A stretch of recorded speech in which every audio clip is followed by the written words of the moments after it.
Bom, pessoal, esse é o segundo vídeo do capítulo 4 e nele a gente vai voltar à segunda lei da termodinâmica, certo? A gente viu que para qualquer sistema o dS é maior ou igual do que a quantidade de calor dividido pela temperatura. Se a gente pensar que o nosso sistema é isolado, certo? A gente vai ter, né, para um sistema isolado, o nosso dS vai ser maior ou igual a zero. Em outras palavras, a entropia num sistema isolado vai tender ao máximo. Esse é o chamado critério de espontaneidade em um sistema isolado. Okay? Se a gente for pensar que o sistema está isolado, certo? A energia interna dele é constante. Por quê? O sistema não recebe nem troca calor nem massa. Mas mais do que isso, né? O volume também tem que ser constante. Por quê? Se o volume variar, a gente pode ter trabalho. Tá? Então, em outras palavras, eu poderia marcar aqui, ó, que essa desigualdade é com U, certo? E V constantes. Tá?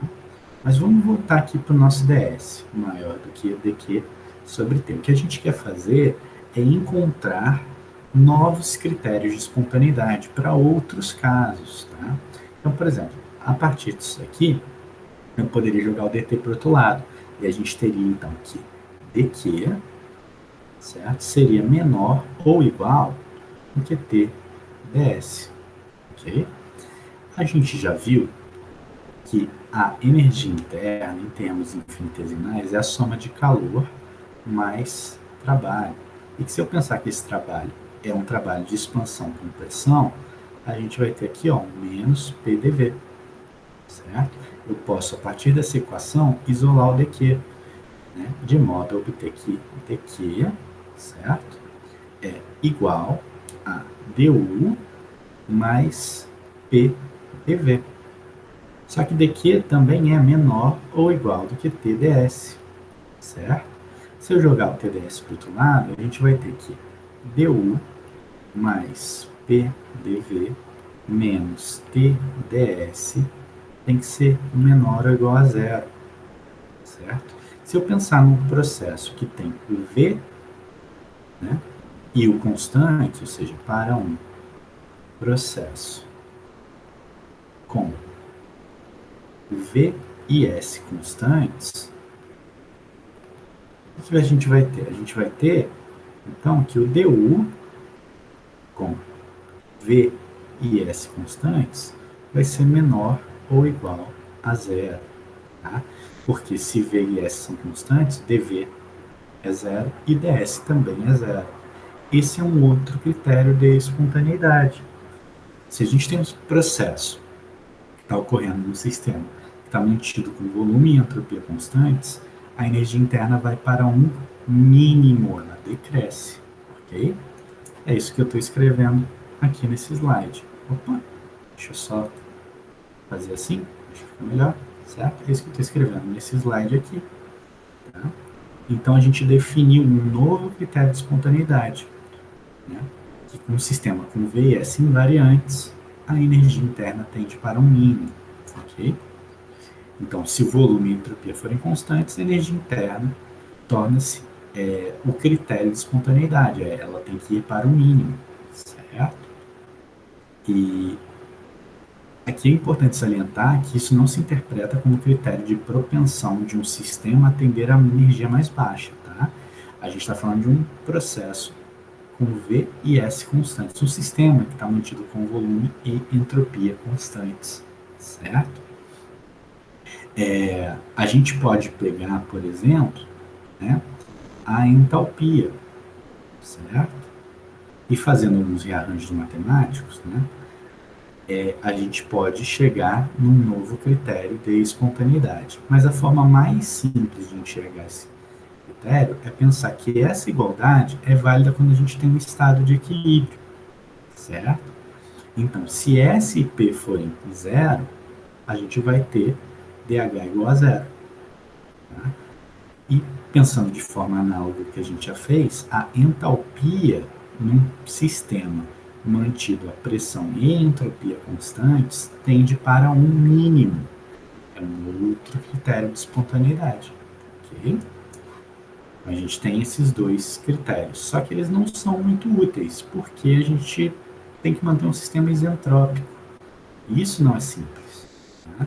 E para auxiliar, a gente, a termodinâmica, melhor dizendo, criou outras duas variáveis, uma energia livre de Helmholtz e a energia livre de Gibbs. Eu botei energia livre aqui, mas atualmente não se usa mais esse termo livre. Tá?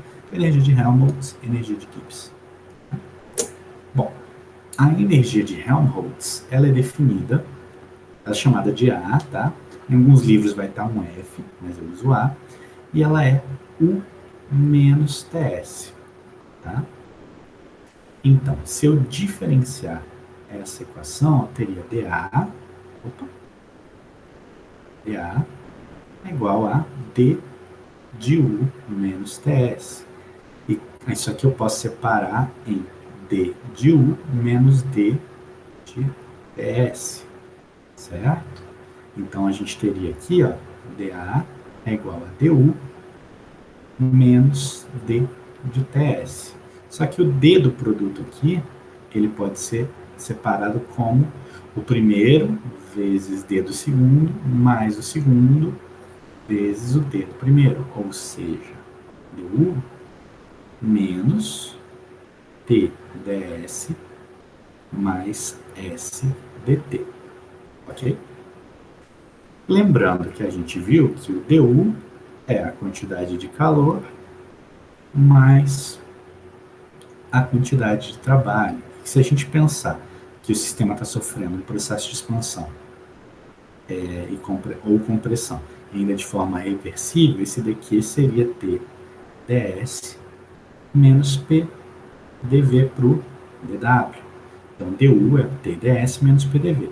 Aqui eu assumi que o processo é reversível de expansão-compressão, mas vamos lembrar que a energia interna é uma função de estado, então independe do caminho, tá? Mas a gente chega à equação de du igual a TdS menos PdV, certo? Substituindo essa equação aqui em cima, a gente tem então que dA é igual a TdS menos PdV, certo? Menos TdS menos SdT. E aí, TdS corta. E a gente chega, então, à expressão infinitesimal do dA, como sendo menos SdT menos PdV. E aí, a gente tem como novo critério de espontaneidade que a energia de Helmholtz tende ao mínimo se a temperatura e o volume são constantes. Porque se T e V são constantes, a gente tem que dA igual a zero. Tá? Então, a gente tem que a derivada é nula, então a gente teria um ponto de máximo ou de mínimo. Tá? Para esses potenciais termodinâmicos, um mínimo. A energia de Helmholtz tende para um mínimo. Ok? E aqui está explicado e deduzido, né? E chegando à conclusão de que para um sistema que sofre um processo isotérmico e isocórico, a energia de Helmholtz tende para o mínimo. E a equação 16 é a da energia de Helmholtz, tá? Em termos da temperatura e do volume. Tá? Bom, aqui tem um pequeno exercício que eu vou resolver. Calcule a variação da energia de Helmholtz para a compressão isotérmica reversível de 1 mol de gás ideal, tá? De 100 litros para 22,4 litros. Considere que a temperatura é 298. Okay? Então, a gente saiu de um estado inicial para um estado final. A gente vai, então, usar a equação 16. Tá? A equação 17 dos nossos critérios de espontaneidade é quando a gente quer saber para onde o sistema está indo. Aqui a gente sabe que ele começou num estado e foi para outro. Tá? Então, a gente já vai usar a 16, ou seja, dA é menos SdT menos PdV, certo? Como a gente viu, a gente tem um processo isotérmico. Então, dt vai ser zero. Então, a gente vai considerar só a parte, certo? De variação do volume. E a gente sabe de onde até onde o volume varia, só que é um gás ideal. A pressão aqui vai ser nRT sobre V. Então, substituindo, ó, PA vai ser menos nRT dV sobre V. E aí a gente pode integrar isso aqui, tá? Do estado inicial até o estado final, certo? dA, e de um volume inicial até um volume final, certo? E aqui entraria nRT dV sobre V. nRT são invariantes no nosso processo. R sempre é invariante, uma constante, mas o processo tem um mol de gás ideal e uma temperatura fixa de 298.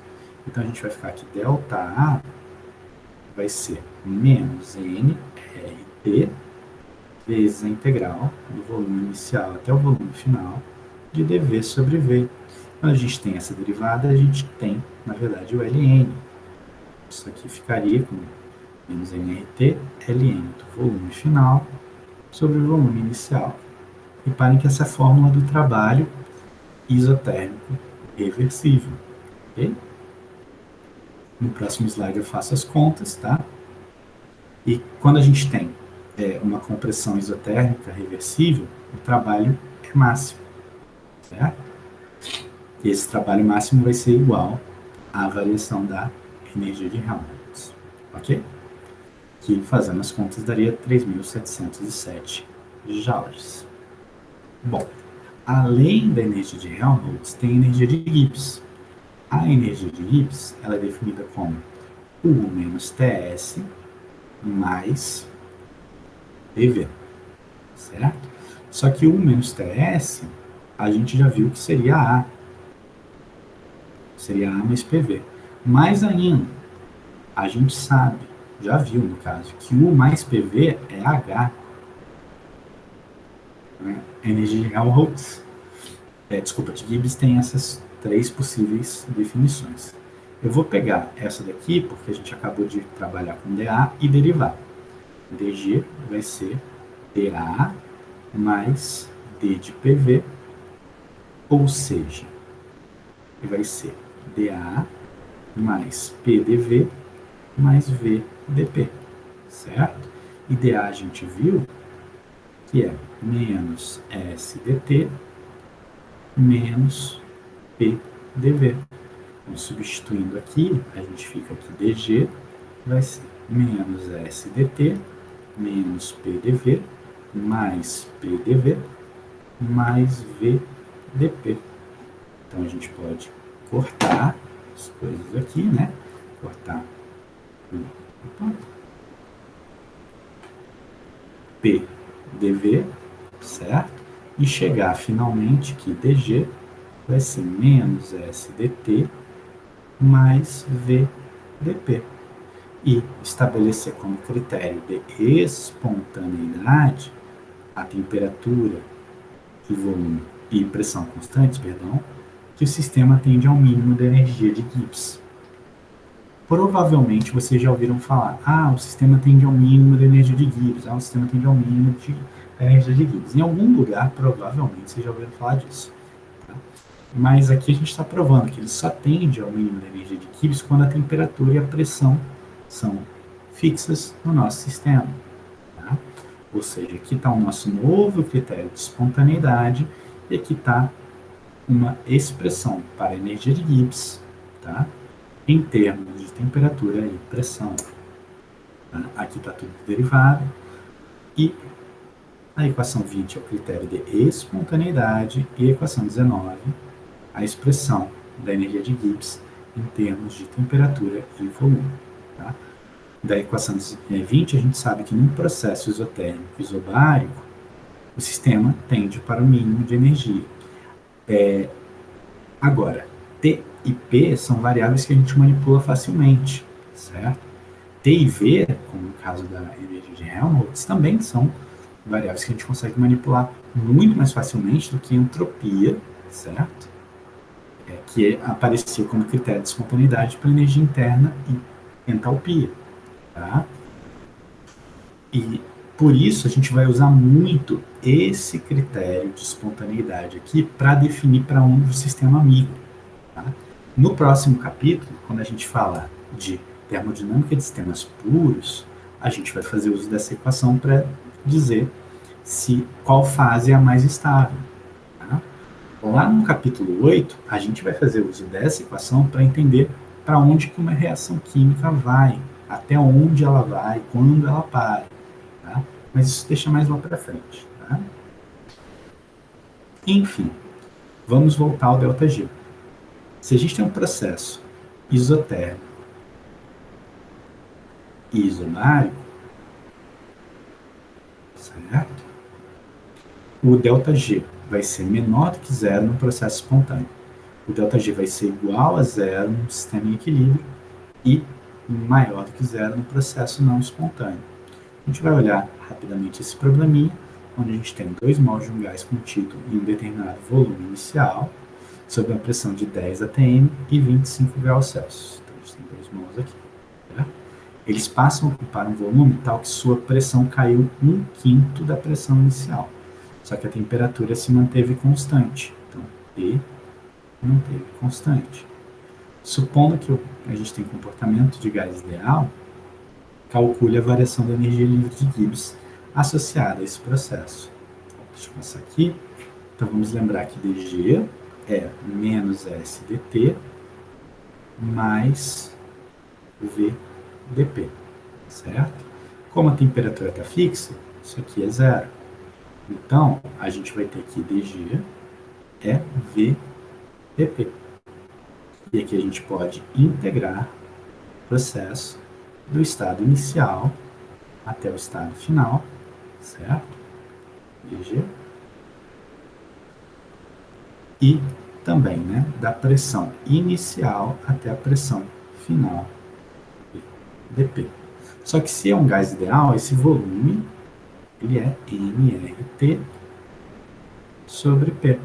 Então, substituindo aqui em cima, né, a gente ficaria aqui a integral de G inicial até G final, dG, é igual a nRT, vão sair da integral, porque N está fixo, T está fixo, é uma constante, de P inicial até P final, D de P sobre P. Essa integral desse lado vai dar o ln, do outro vai estar ΔG. Então, ΔG vai ser nRT ln da pressão final sobre a pressão inicial. Agora é só substituir valores. Tá? Então, ó, aqui está mostrado aqui, né? Se a pressão era 10, caiu para 1/5, ela caiu de 10 para 2, então a pressão final era 2. Tá? Então, a gente teria aqui nRT ln de 2 sobre 10, e ΔG, então, de menos 7.975 joules. Ok? Para resumir esse vídeo, a gente tem que essas 4 equações em termos infinitesimais, certo? A da energia interna, que pode ser escrita como uma função da entropia e do volume, certo? A da entalpia está descrita como uma função da entropia e da pressão. Tudo que está no Dzinho é a variável que a gente consegue variar para obter a variação da entalpia, a variação da energia interna, e por aí vai. Tá? A como sendo uma função de T e V, e por fim G como sendo uma função de T e P. Okay? A partir disso também a gente tira os critérios de espontaneidade. Um sistema mantido a entropia e volume constante, ele vai para o mínimo de energia interna. Um sistema mantido a entropia e pressão constantes vai para o mínimo de entalpia, certo? Um sistema mantido a temperatura e volume constante vai para o mínimo de energia de Helmholtz. Por fim, aqui embaixo, um sistema mantido a T e P constantes vai para o mínimo de energia de Gibbs. Nos próximos capítulos, a gente vai usar bastante esse critério, mas por enquanto a gente vai se ater a esse quadro aqui, né? É isso que eu tinha para falar nesse vídeo. No próximo, a gente vai fazer uso dessas relações para descrever algumas outras coisas. Bom, pessoal? Até a próxima.